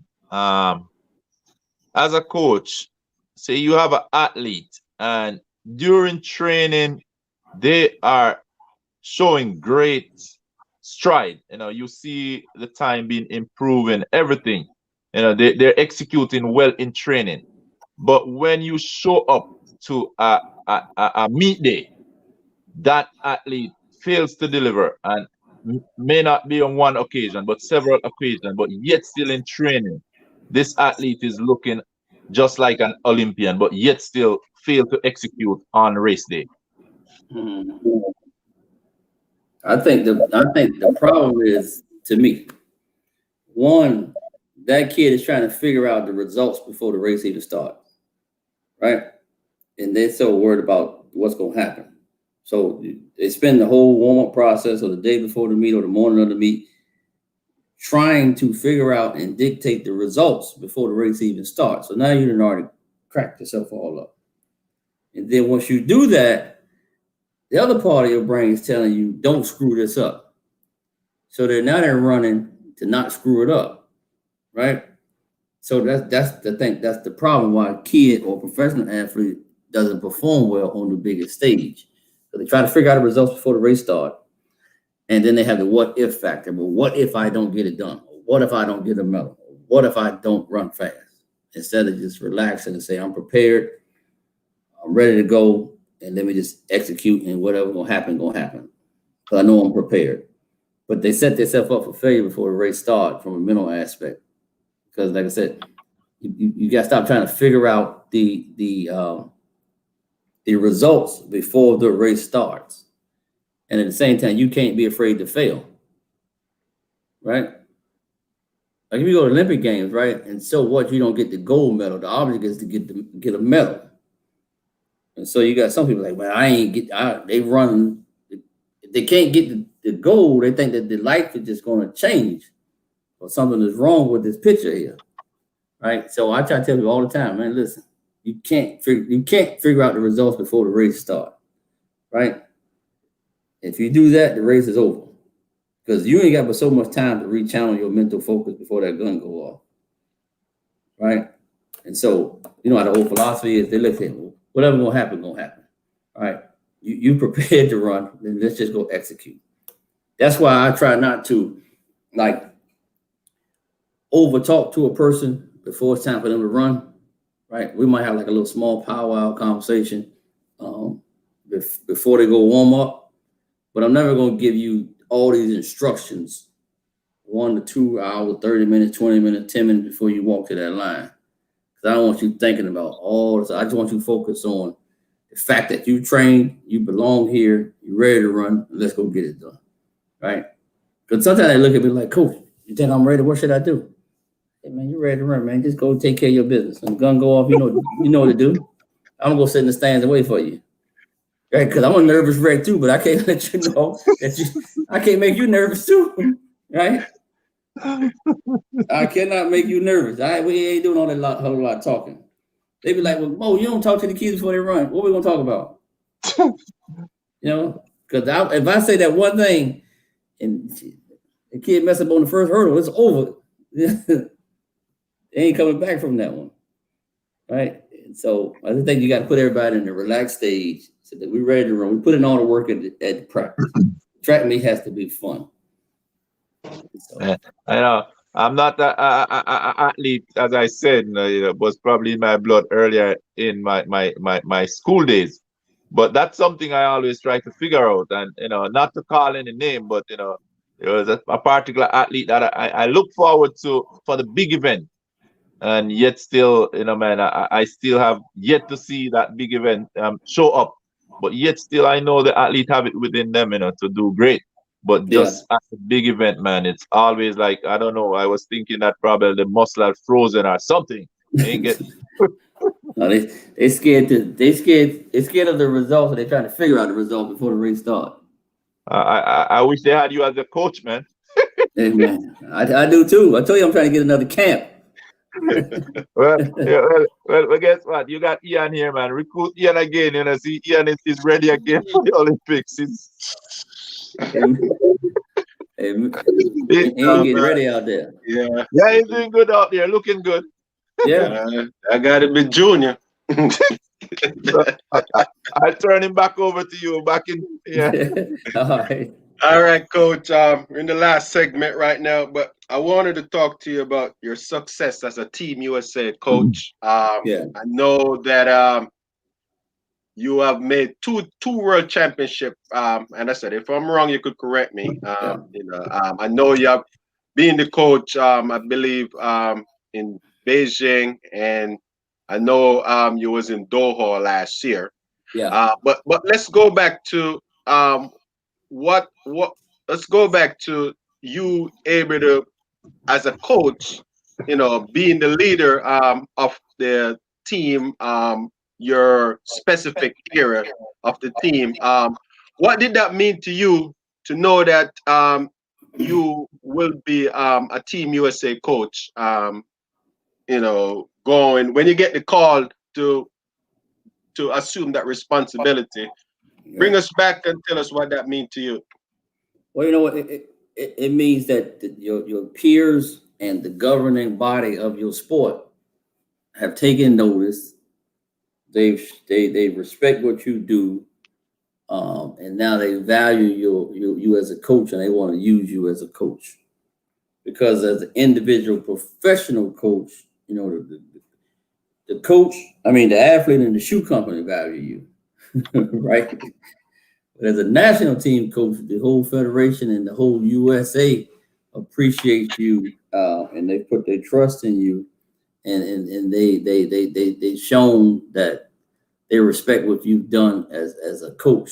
And so now let's put this person on our staff and use his expertise to make Team USA get the medal count, or go to the highest level. And so now you're talking about, instead of having one or two athletes, you're talking about being a part of 30, 40, 50 world-class athletes, the best in the world at their various events. So it's very, very, I'm very appreciative of it. And I look forward to it when I get the call. Because also, I think for a kid to come from where I came from and also coaching at a small historically Black college, it shows that you can reach that level and just keep doing what you're doing, and somebody's going to take notice.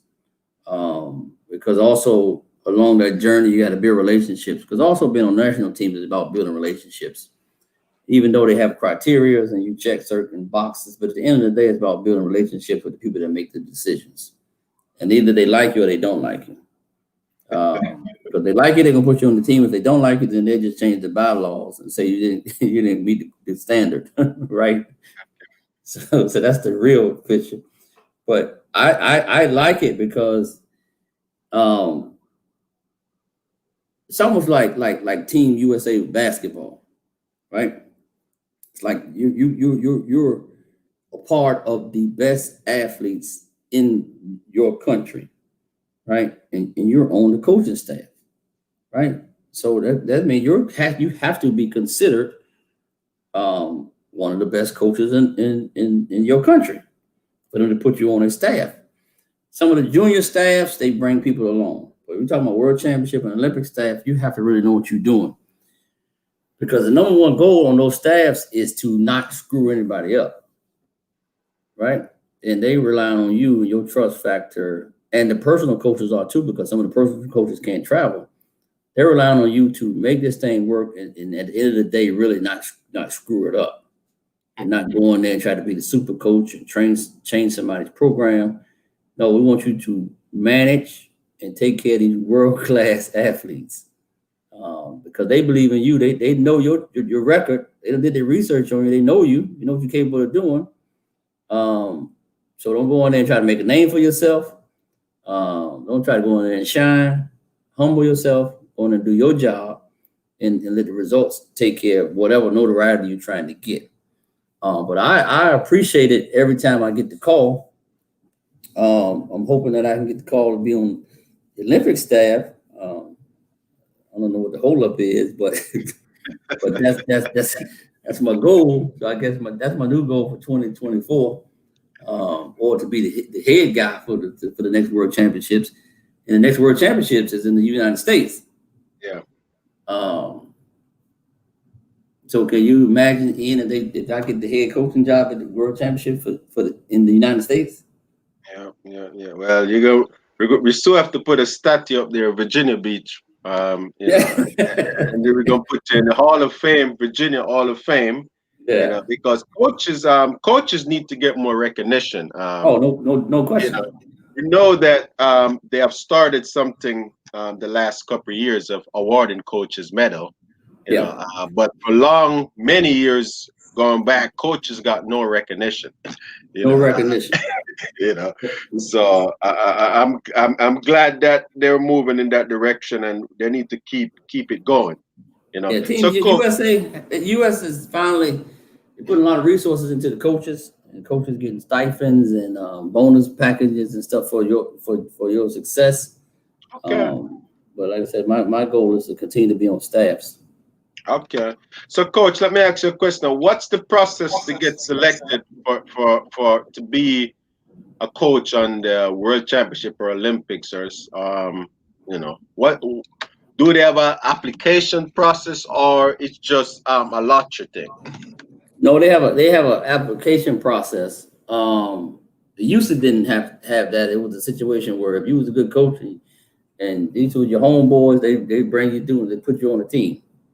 But now they got it more a professional process. So it's not like there's a lot of favoritism going on. So you got to put your application in through the USA Track and Field website. Of course, you got to have a membership, and you got to pass the Safe Sport process. You got to be cleared through Safe Sport to even get the opportunity to do the application. So then when you do the application, there's certain criteria you got to meet to get to the highest level. Like you have been a coach on a junior team as an assistant, and then probably as the head coach. You have to be like an assistant on like 2 World Championship teams or a Pan Am team to get to the Olympic Games. So it's just certain steps you got to take to climb the ladder. And like I said, I think it's great, and I just think it works when you follow what's on the paper and not become it's my homeboy. Let's put him on the staff. You got to like follow the lead up to it, because I had world-class athletes. I had some of the best athletes in the world, but I had to start off on a junior team. Okay. So I'm sitting there scratching my head like, man, what am I doing with these 16-year-old people? I got the best hurdler in the world over in Europe right now. Yeah. Right, but you got to put the application in and follow the steps up. And I think it's a great process right now because it's a more controlled and professional process. Okay. So still on the Team USA part, that subject. So being at the World Championship, what experience did you feel like you get that make you a better coach, or something that you could bring back to your team, back in your coaching that you could pass along? Did you feel like it make you a better coach? It help you to get more established and just to seeing some of the world best? I mean, I know you've seen them from time to time, but right. At the World Championship, all the world best are at the same place. Same time. The same week. Right. All right. Great. Yeah, so I think a small percentage of it, you become a better coach because you're going around talking to some of the best coaches in the world. Right. So, like me, I pull up a chair beside Frano. I stay beside him all day long. Right. And so that percentage, because you're in the same environment on the track, same hotels, probably same shuttle buses. So you find the person that you really want to gravitate to and learn as much as you can learn from this person during this process.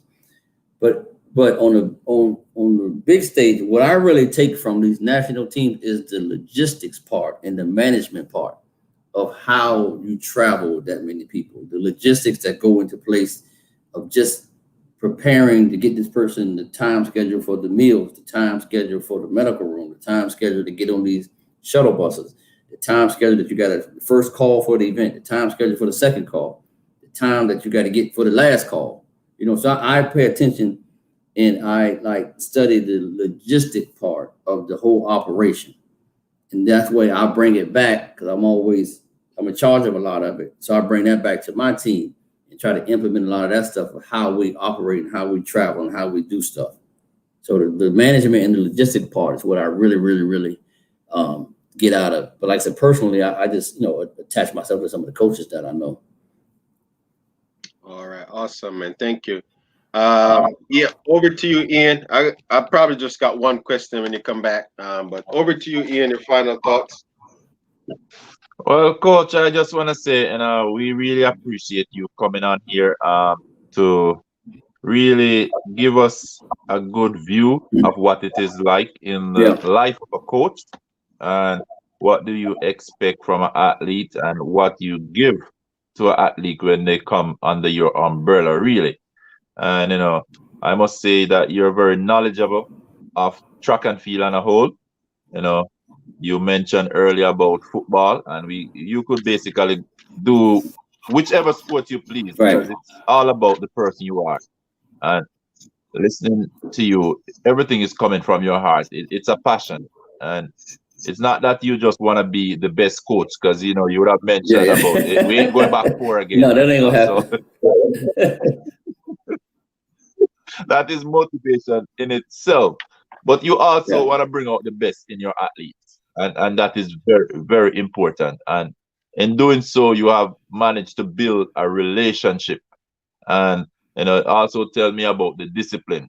I really not gonna say much about the phone conversation, but that in itself tell me something, about you in terms of the discipline and what you stand for. And cost it what it will.